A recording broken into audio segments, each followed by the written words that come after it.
எங்கும் கிடைக்காத தள்ளுபடி விற்பனையில் ஆடைகள் வாங்க தீநகரில் உள்ள வேலவன் ஸ்டோர்ஸ்க்கு வாங்க. தளபதி படம் சூப்பர் ஸ்டார் படங்கிற கூட்டம் வேற காடு வெட்டிக்கிறது பத்திலா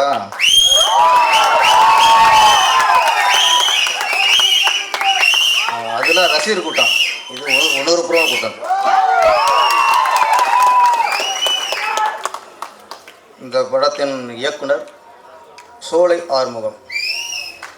ஒரு வகையில் என்னோட வழி வந்தவர் நினைக்கிறேன், என்னோடய வாரிசு தான் நினைக்கிறேன். ஏன்னா என்னோடய அசிஸ்டண்ட்டு நந்து அவர்கள், படவா இயக்குனர் நந்து, அவரோட சிஷியர் தான் சோலை ஆறுமுகம். அதனோட என்னோட சிஷியர் தான் நீங்களும். பேரை காப்பாற்றணும், காப்பாற்றி.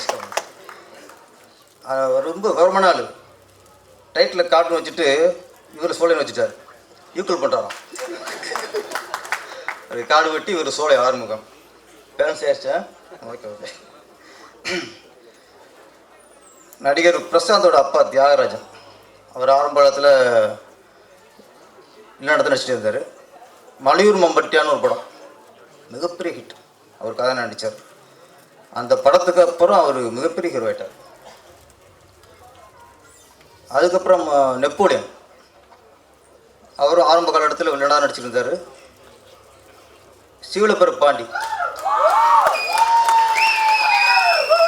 அதுக்கப்புறம் மிகப்பெரிய ஹீரோ அவர். அதே மாதிரி நம்ம அண்ணன் ஆர்கே சுரேஷ்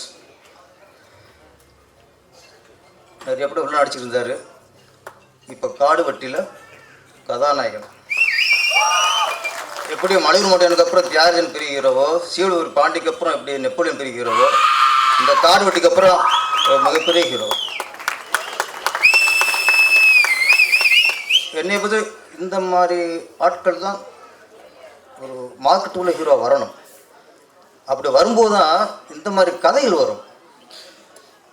இந்த வியாபாரத்துக்காகவே ஹீரோ இருந்தாங்கன்னா அது கமர்ஷியலாக வெட்டு குத்து துப்பாக்கி சூடு இப்படி தான் போயிட்டுருக்கோம். யார் உணர்வுபூர்வம் படம் எடுக்கிறது? யார் சமுதாயத்துக்கு யார் படம் எடுக்கிறது? இந்த மாதிரி கதையை யாராவது ஒத்துக்குவாங்களா? அப்போ இந்த மாதிரி கதையை ஒத்துக்கிறதுக்கு ஒரு ஆள் வேணும்னா நம்ம ஆர்கே சுரேஷ் வந்து தான் ஒத்துக்க முடியும்.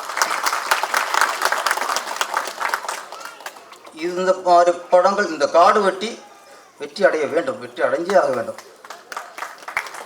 அப்போ தான் ஒரு சமுதாய ஒரு சீர்திருத்த படம், சமுதாயத்துக்கு ஒரு விழிப்புணர்வு படம். ஆர்கே சுரேஷ் மாதிரி ஒரு மனிதருக்கு ஒரு வெற்றி வேணும். இதில் வந்தால் தான் தமிழ் திரையுலகம் நல்லாயிருக்கும். நான் வந்து இந்த பெண்கள் லவ் பண்ணுற பெண்கள் இதுக்கு மட்டும் இல்லை, இன்றைக்கி நிறைய பேர் பெண் முன்னிட்டாங்க, ஆணுக்கு நிகர் பெண், உரிமையெல்லாம் மீட்டுட்டோம். நிறைய பொய் சார், எல்லாம் பொய். இங்கே சில இடங்களில் இப்போ எங்கள் தமிழ் திரையுலகில் சில திரைப்படங்களையே இன்றைக்கி பெண்களை யாராவது அவமானப்படுத்துகிறாங்க. ஒரு அரசியல் ஒரு அரசியல்வாதியே சொல்கிறாங்க, நாங்கள் பெண்ணுக்கு போராடுறோம், பெண்ணுக்கு சமூகம் கொடுத்துட்டு சொல்கிற அரசியல்வாதிகளே இந்த தமிழ் பட நடிகைகளை பார்த்தா ஐட்டங்கிறாங்க. அப்புறம் எப்படி நேற்று அவர் சொல்லிட்டா ஓகே, நம்ம சினிமாவில் யார் கண்டனம் தெரிவிச்சா? திரையுலகில் ஒரு பெண்ணுக்கு அவமானம்னா முதல்ல எல்லாருமே குரல் கொடுக்கணும், கண்டனம் தெரிவிக்கணும். அதுதான் சார் ஒற்றுமை. இப்போ எங்கேயோ எம்எல்ஏலாம் தண்ணி அடித்து கூத்து அடித்தாங்க, எல்லாம் தெரிஞ்ச கதை தான். அது பெருசாக மக்கள் படலை, மீடியாவுக்கு பெருசாக படலை. அங்கே ஒரு நடிகை போயிட்டு வந்தாங்கன்னா அதுதான் பெருசாக.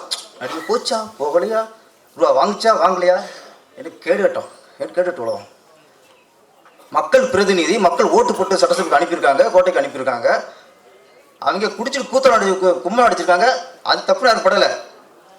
யோசிங்க, யாரை கேட்டுமா ஏன்டா கும்பல் அடிச்சிய, தொகுதிக்கு வராம இங்கே ஒரு இடத்துல அடைஞ்சிருந்தீங்க, மக்கள் வரி பணம் தான் நீங்கள் கொள்ளடிச்ச பணம், இந்த பணம் எப்படி வந்துச்சு?